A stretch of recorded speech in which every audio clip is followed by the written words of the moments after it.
Alright bro, it's day 2 of this long fucking video, but I hope you're enjoying this. I'm really enjoying this, honestly. Hope you enjoyed this as well. Now, in chapter 1 and 2, we talked about how you can make people like you, how you can make people feel important, right? You know, how to have friends, how to be popular, all that.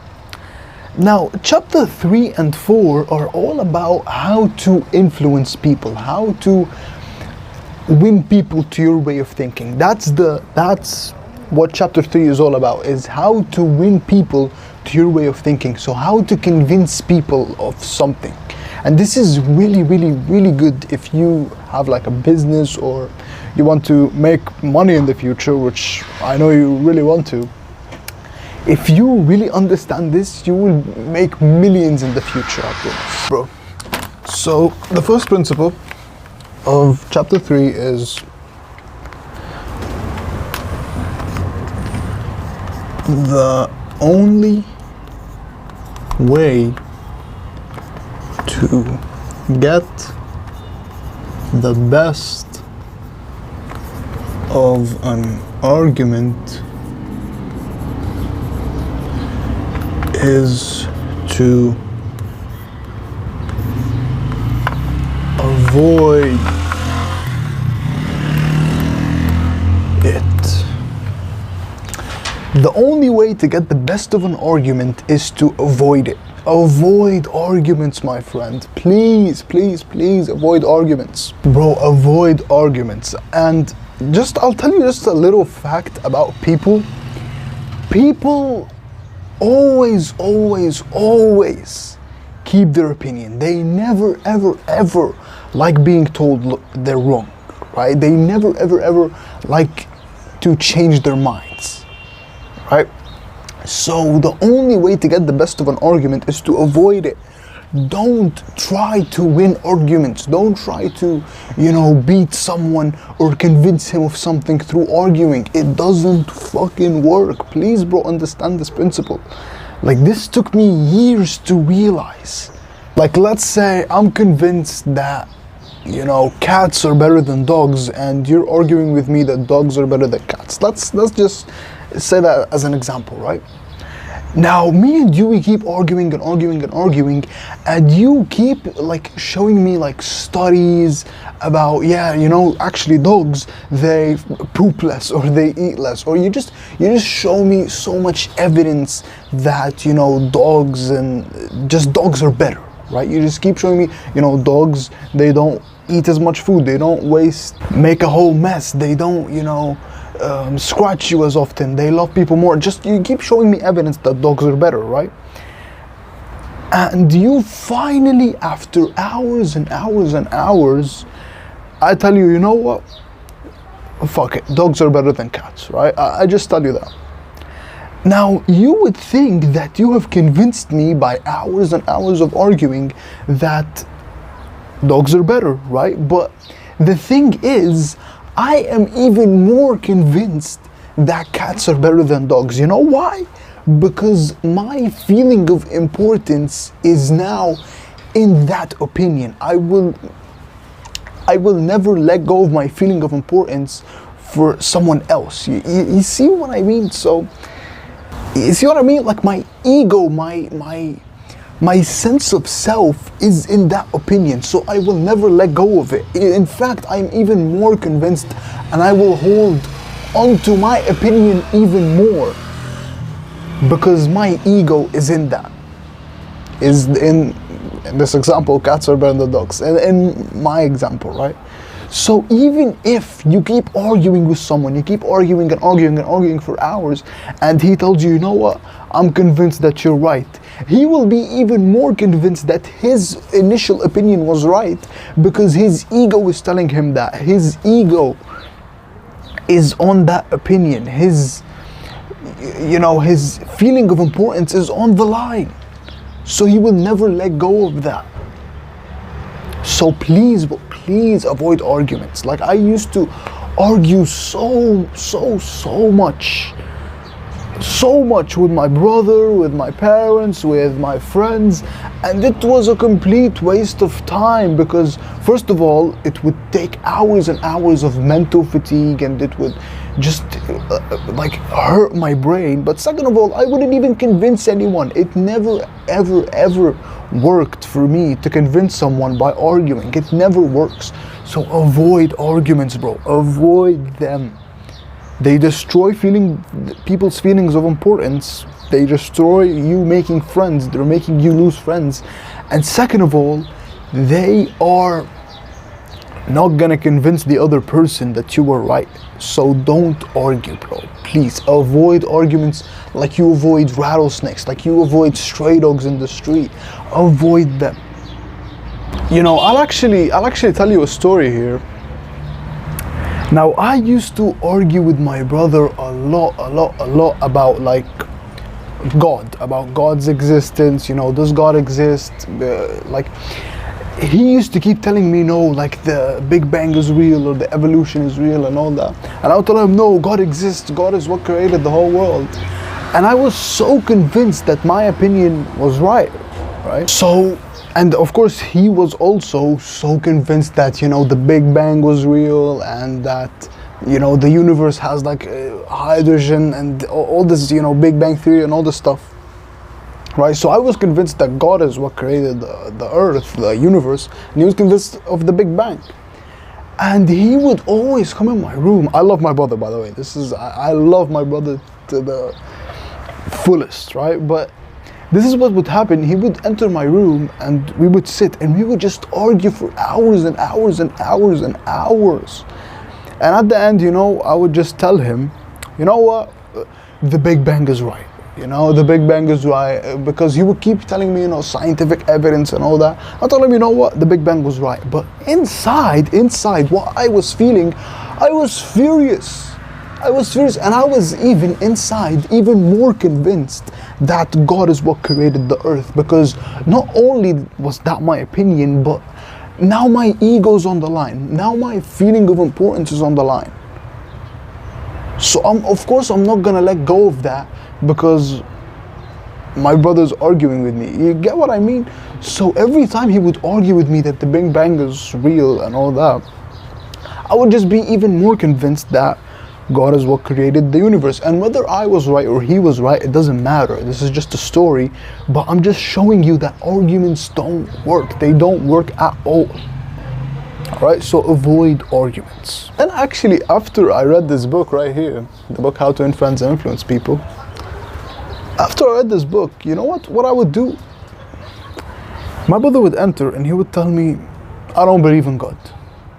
And I was like, okay. And he would be like, you know, because yeah, the Big Bang is real and all that. And I would tell him, you know what, you have a good point. I agree with you. Even if I don't really agree, I would just try to agree with him. I would try to see his point of view. And I'll tell him, you know what, I agree with you. And he would just be in my room and he would be like, you see what I mean? And that would just make me and my brother way closer to each other and just love each other more, because now I was agreeing with him. I was making him feel important. I was telling him, you know what, you're right. Instead of arguing, I just told him, you know what, I agree with you on this. Simple. Instead of arguing for hours, now we actually love each other. We love talking to each other. So that's just a little story I wanted to tell you right here. So the only way to get the best of an argument is to avoid it. Avoid arguments. That's the first principle. Second principle is,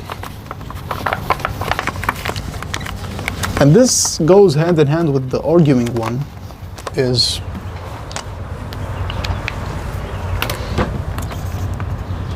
show respect to the other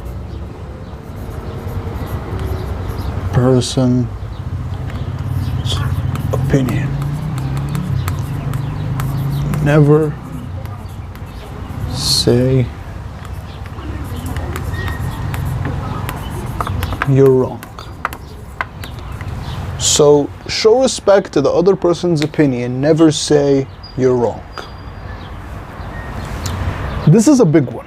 Remember, bro, at the beginning of this long fucking full guide, I told you, you know, Serial killers, literally serial killers, are convinced that they're right. Every human being in this world is convinced that he is right. No human being in the world is convinced that he's wrong. Except like, the Buddhist monks or like the very, very spiritual people, but those are like the minority. But most people, like 90% of people, 99 even percent of people are convinced that they are right in everything. School shooters are convinced in their minds that they are right for shooting children. Serial killers are convinced that they're right for killing people. Does that not blow your mind? Criminals are convinced that they're right for stealing banks and all that. So the worst people, the bad people, are convinced that they're right. So the people that are doing things that are morally wrong, morally like really, really wrong, they in their minds are convinced that they are right. So of course, the people that you will meet around you in like your class or your school or whatever, they will be so convinced that they are right in everything. So you should never, ever, ever tell people that they are wrong. Never do that. And show respect to their opinion. And what I mean by show respect to the other person's opinion and never say you're wrong is when someone tells you something that you are thoroughly convinced that is wrong, you just pause for a second and you just, look at the other person's point of view and just think, well, why does he think that? Why does he think that he is right? Or just show respect to his opinion. You know what? Okay, I kind of agree. You say that. You know what? I see what you mean. Just things like that. But if you tell someone, no man, I think you're wrong. Bro, stop bullshitting. That's so wrong. You're stupid. If you tell him that, if you tell him, no man, you're wrong, well then you're just gonna argue. And I've just told you that arguing is the worst thing you can ever do, especially if you want to convince someone of something. So never argue and never tell someone he is wrong. All right. Now the third principle, and I love this one by the way.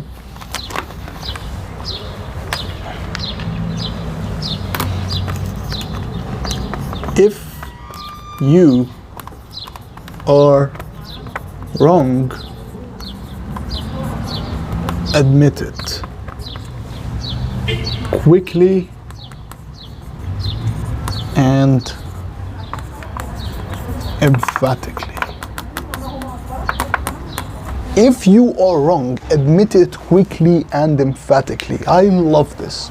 And I actually have a really, really nice story for this one.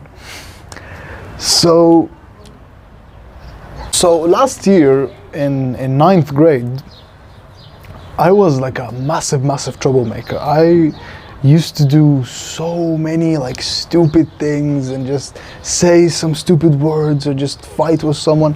I used to be like a massive troublemaker. And I was just on the verge of being suspended completely. Just this tiny bit. So there was this one time I was in computer class and the teacher, she was explaining something like on Excel or something, and there was this option that was called run. So she would said run. She would say run, and I would get up out of my chair and just run, just run, and everyone would laugh, and I would do it to make like the class laugh. I didn't really give a shit at that time. But she, of course, kicked me out of the class, and I had to go into the principal's office. This was a big thing because the principal has told me that if I go into his office again, I will get suspended. No ifs, no ands, no buts. I will literally get suspended, right? So what I did was, the PE teacher, right? He's holding me from my hand and he's walking me to the principal's office. And I told myself, you know what? I'm gonna practice this. When I meet the principal, I will tell him, I'm really, really sorry. I will never do this again. It's your right to suspend me. You have to suspend me, but I'm really, really sorry. I'll never do it again. I'll admit that I'm wrong. And right when I saw the principal, before he saw me, and he made like a weird face, like, what? How are you here again? Right when I saw him, immediately, I didn't even wait for him to speak. I told him, Mr. Principal, I'm really, really sorry. I was wrong. I did something wrong. Please forgive me. I will try my best to never do this again. And then he stopped for a second, and he looked at like the PE teacher who was walking me to the principal, and he told him, you know what? He's convinced that he's wrong. He knows what he did was wrong. Just let him go this time. And even the PE teacher looked at me like, you were supposed to be suspended. How did you do that? And I was just like so happy, because I actually practiced this. This works. I'm telling you, this works. I've done this so many times and it works. If you are wrong, admit it quickly and emphatically. Now let's say you go into a really, really big problem. You have like a massive problem that happened, and you're going to like the principal or something, or like your boss. Now what most people do to protect their feeling of importance, and this is literally the opposite of what you should do, is they say, Mr. Boss, I'm not wrong. I'm not wrong. This is not my fault. This is his fault, or his fault, or his fault. Or I'm not wrong. They got me here. It's not my fault. You know, this is unfair. I don't deserve this. They just keep trying to convince the boss that they didn't do anything, right? And of course, that shit doesn't work. Of course, like your boss or the principal will tell you, no, you are wrong, because he said so, get out. So this doesn't work. If you keep telling someone, you know, no, I'm not wrong, this happened and it was his fault, his fault, he will just be even more convinced that it's your fault, right? But when you go to the boss or the principal and you just immediately tell him, I'm wrong, it was my fault, I'm really, really sorry, and I will try my best to never do this again, he will just let you go. Because I like to think of this, I know this is like a weird thing to think of, but you are giving your boss or the principal that feeling of importance. It's like you're giving him that upper hand, like he's here and you're here, and you're sort of like just asking him for forgiveness. And because he's a nice person, or he's convinced that he's a kind person or a good person, he will forgive you. You see what I mean? It's like I know this sounds fucked up, but it's like a king and a slave. And the slave has, or not a slave, but like a worker or something. Like, you know, like the guy who works at the king, the worker, he did something wrong. And he goes to the king. If he goes to the king and he tells him, Mr. King, I didn't do anything wrong, it wasn't my fault, it was his fault or her fault, the king will be like, send him to jail, because he's wrong. Everyone says that you're wrong, so just go to jail. But if that worker goes to the king and he tells him, Mr. King, or no, like, King, I was really, really wrong. What I did was wrong. I admit it. I'm so sorry. I will try my best to never do this again. The king will be like, okay, I'll let you off. I forgive you. You're giving him that feeling of importance. See what I mean? So you have to, this is actually like the first law in the book, The 48 Laws of Power by Robert Greene. The first law, show respect. Always show respect to the king, or always show respect to the person at the top, something like that. It's the first rule in the book, The 48 Laws of Power. So this is literally a law of power. Admit it. If you are wrong, admit it quickly and emphatically. 4. So we've said avoid arguments, never tell the other person you're wrong, and if you are wrong, admit it quickly and emphatically. Number 4 is begin in a friendly way. And this is just really simple. Most people, what they do is when they see someone, they're like, hey, what up? No smile, nothing. This is honestly like it depends on like the first two chapters, which are how to make people like you. Just your first impression, just make it friendly. Begin in a friendly way. When you see someone and you want to convince him of something, begin in a friendly way. Smile, say their names, be genuinely interested in them. Just begin in that way, and you will be way, way, way more likely to convince them. When you begin in a friendly, positive, I'm your friend kind of attitude, right? So that's number 4. Number 5, get the other person saying yes, yes, yes, immediately. Get the other person saying yes, yes, yes immediately. Or just get the other person saying yes. Now, what scientists have discovered is that when someone says no, it's not just the word no that's coming out of their mouth, it's a whole body reaction of the whole body. When you say no, the brows get in, the muscles, close, your body just gets in a protective way. It just closes off when you say the word no. But when someone says yes, they're opened up, they are able to accept what you're gonna say when they say yes. So get the other person saying yes, yes immediately. So let's say I'm trying to convince you of buying this book, for example. So I'll just tell you, so you want to make friends, right? And you tell me yes. And you want to have a lot of friends. You want to be that popular guy, right? And you will be like, yes.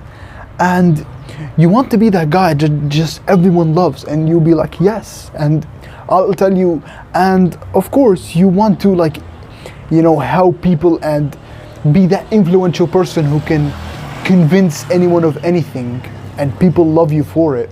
And you'll be like, yes. Just when you keep saying yes, yes, yes, yes, yes, you will be so much more likely to just buy this book. Even Socrates said, want to convince someone of something, get him to agree and say yes. So get the other person saying yes. That's the 5th principle.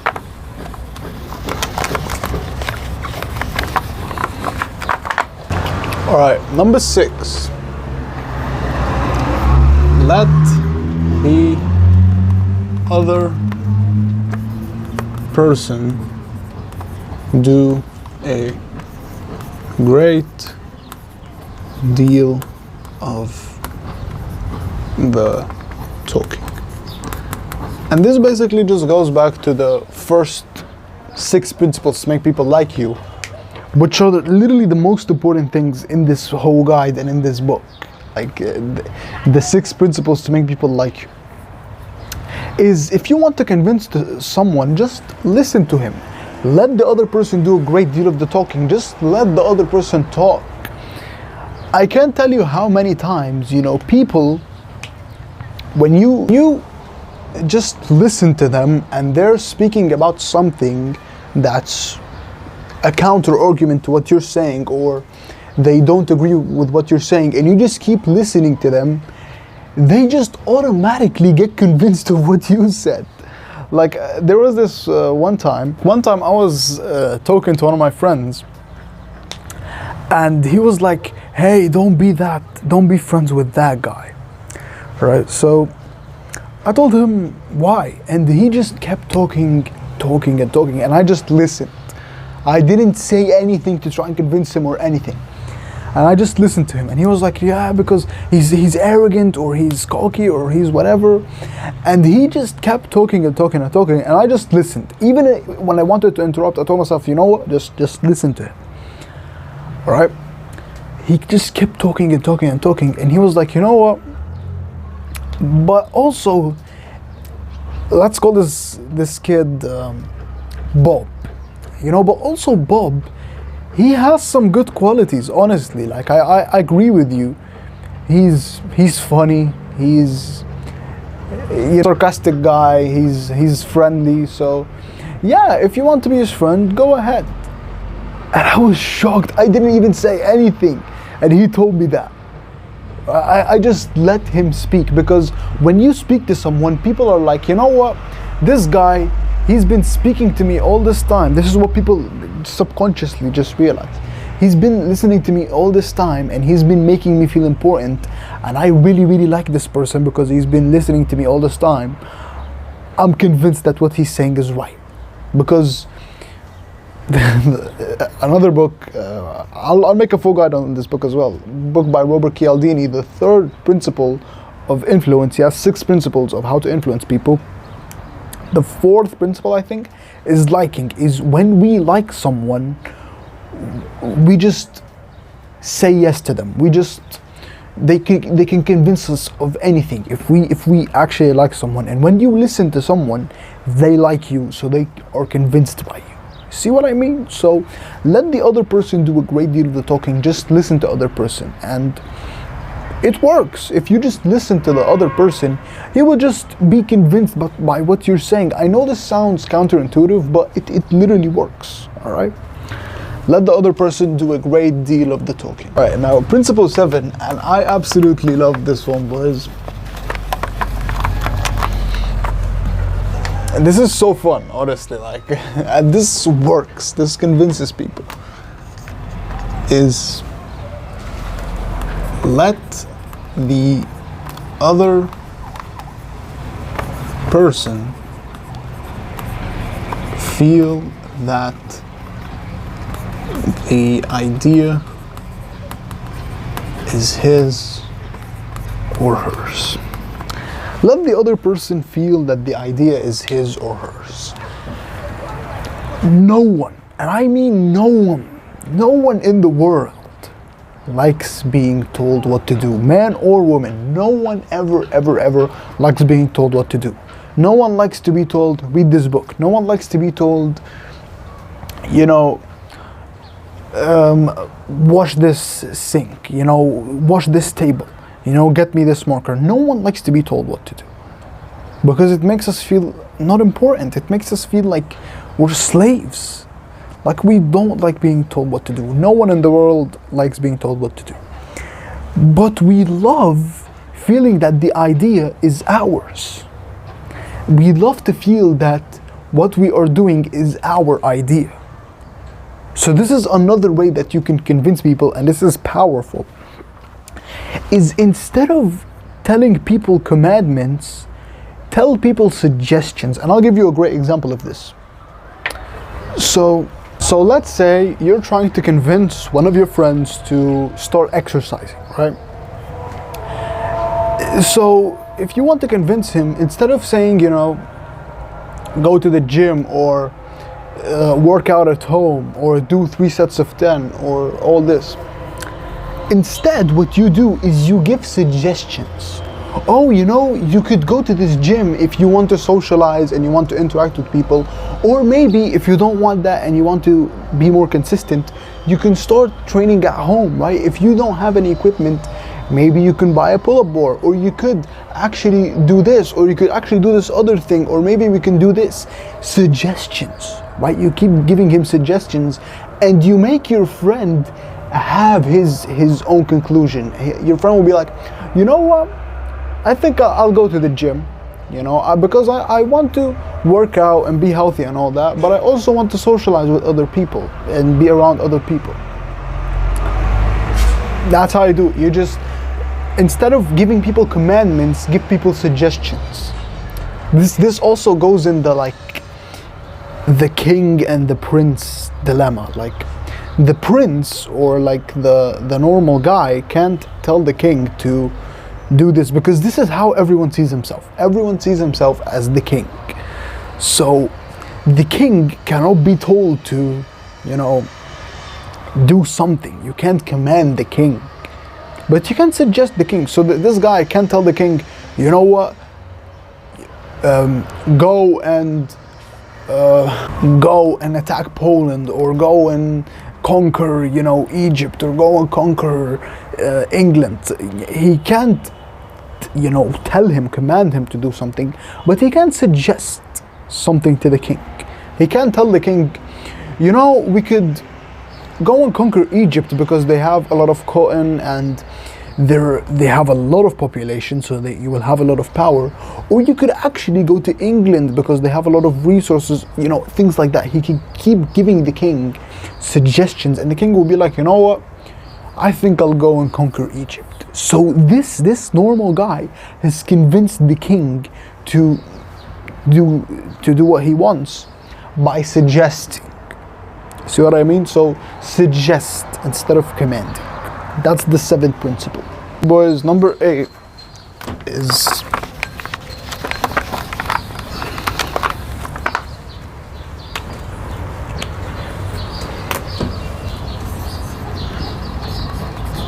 try honestly to see things from the other person's point of view. In my opinion, social skills and this whole guide can be just summarized or concluded in 2 main things. The 2 most important things and the 2 most powerful things are, of course, make people feel important. You have to make people feel important.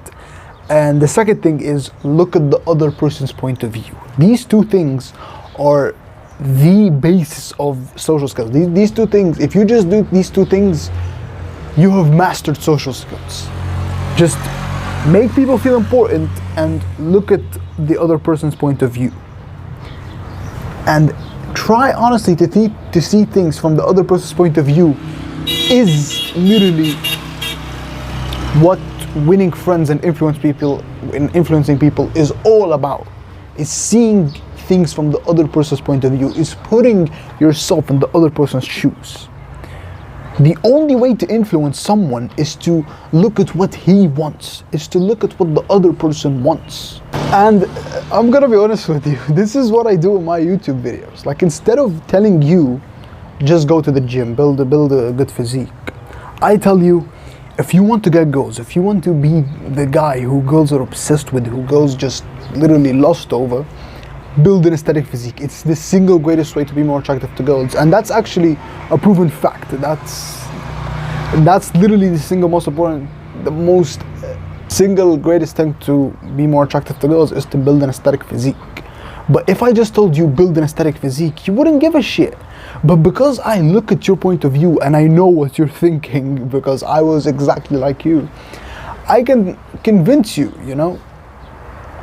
Like, instead of me telling you, you know, read this book, I'll tell you, if you want to make more friends, read this book. If you want to be that popular guy, if you want to be the guy who just everyone loves being around, read the book How to Earn Friends and Influence People.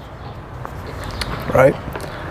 If I want to convince you to read the book The Millionaire Fastlane, for example, instead of me just telling you, read this book, I'll look at your point of view. I'll tell you, if you want to be that rich guy, you know, who your future wife is just proud of and is attractive to a lot of girls because money is attractive. If you want to be that guy who just has millions and millions of dollars, who has a very successful business, if you want to free your parents, read this book. This is literally how to convince people, is to just look at their point of view. Look at what they want, not what you want. If you can do that, you will be successful. This is the one skill that is the key to success, is looking at the other person's point of view. That's how you convince people. Like, honestly, I think this is the most important principle of not only this chapter but this whole book. This and making people feel important are the two most important things. So try honestly to see things from the other person's point of view. Boys, number 9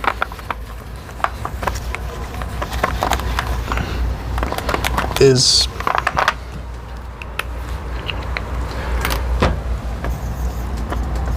be sympathetic.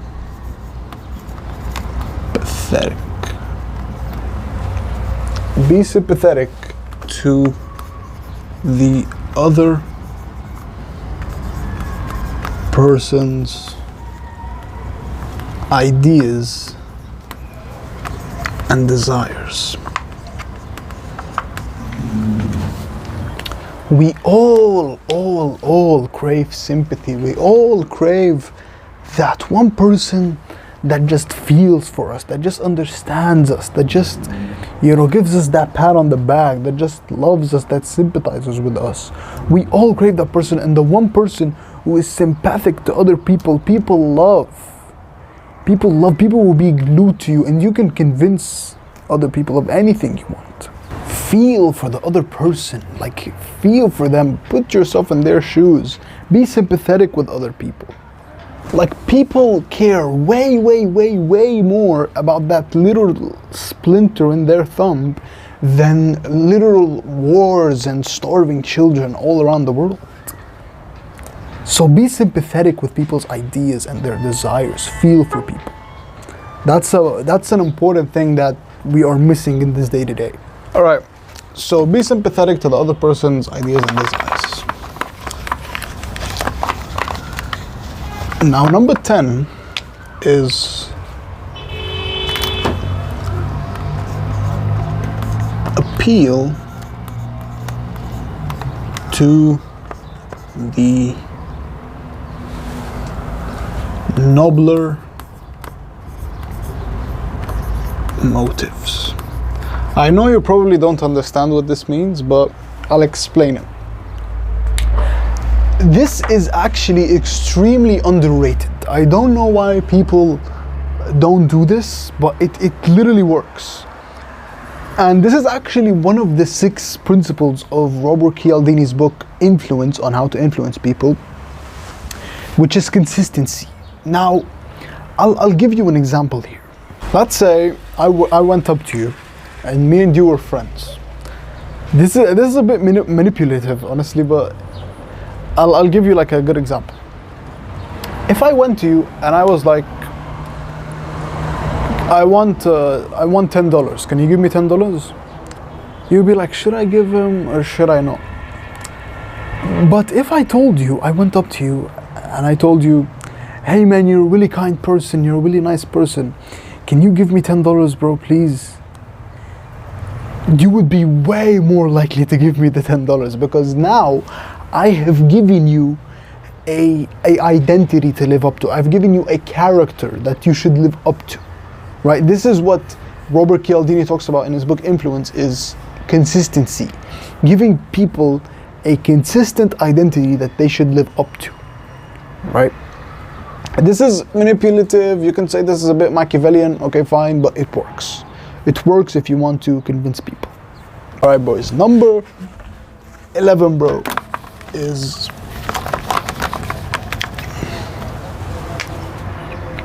I love this one, by the way.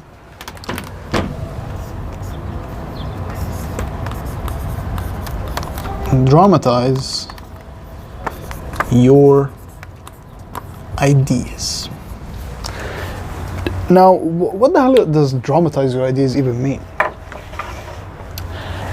You know, like the ads, the ads, if you open your television right now, you would always see those ads with like the spraying and like the Windex, spraying thing, and you have like one side where you have like 2 t-shirts, and you have like one side they pour like this what they call it, like put like Clorox or something, and one like laundry detergent, you put it on the t-shirt and it makes the t-shirt like gray, and the other one makes the t-shirt like really clean and nice and neat, you see that and you're convinced that the product is like a good product. This is what I mean by dramatize your ideas.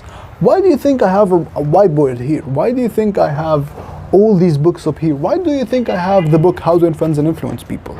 It's because I'm dramatizing. I have to show you actually the physical aspect of it.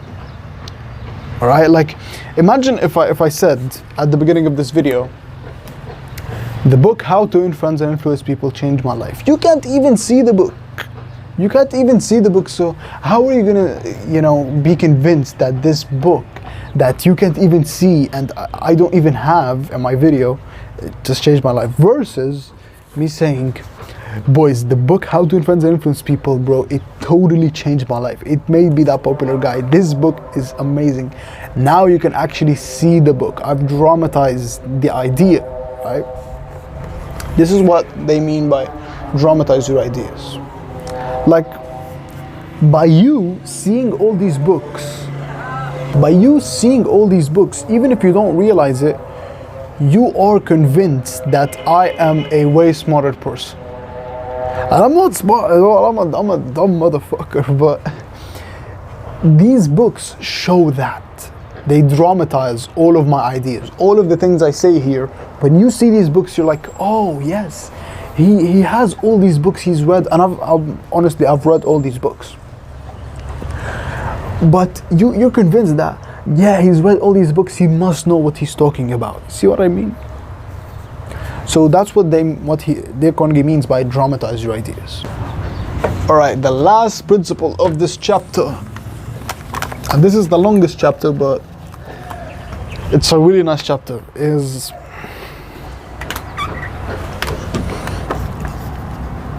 number 12. Throw down a challenge. Throw down a challenge, bro. This is really simple and it works. It really works. I'll give you a good example. Let's say you're trying to convince your friends to play basketball with you. And you have the basketball, you're all on the court, and they just don't want to play. Now, instead of telling them, guys, play basketball with me, tell them, you know what? The first one who scores a 3-pointer, I'll give him $10. And immediately all your friends just get up and they start playing with you. I have to get the $10. No, I'll get it. You throw down a challenge. We as humans, we love challenges. We love it because it makes us strive to feel important. It makes us feel important. A challenge makes people feel important. Always see this in like stereotypes, and like, the kid who gets the best grades, he always, like, the teacher just gives him like a star or something. In even the military, like, there's challenge there. The guy who's the best, he's like the Navy SEAL who has all the stars, who has like the Eagle Prize, whatever. There's always challenges, and challenges drive us and motivate us to feel important. I'll actually give you a story here. I saw this, they were making like this huge kids party. I was like on vacation at the beach, and there was like this massive party for like kids, and I was like with all of my friends. And I saw the guy, he's like, who is the first one who can get me an iPhone? And all of the kids like run to their dads or to someone to grab an iPhone. And the first kid who actually gets an iPhone, he goes to the guy and he's like, hey, this is the first kid who got an iPhone, what's your name? And he's like, John is the first kid who got an iPhone. That makes us feel so important. And not only, I even looked at that guy and I was like, man, this guy knows what he's talking about. This guy is good at social skills, because he threw down a challenge, and which of course makes people feel important, and also he said the kid's name. So that makes the kids strive for a feeling of importance. Like the kid in his mind, if I do this, like all of the other people around me will know my name and that will make me feel important. So throwing down a challenge is definitely one of the best ways to win people to your way of thinking.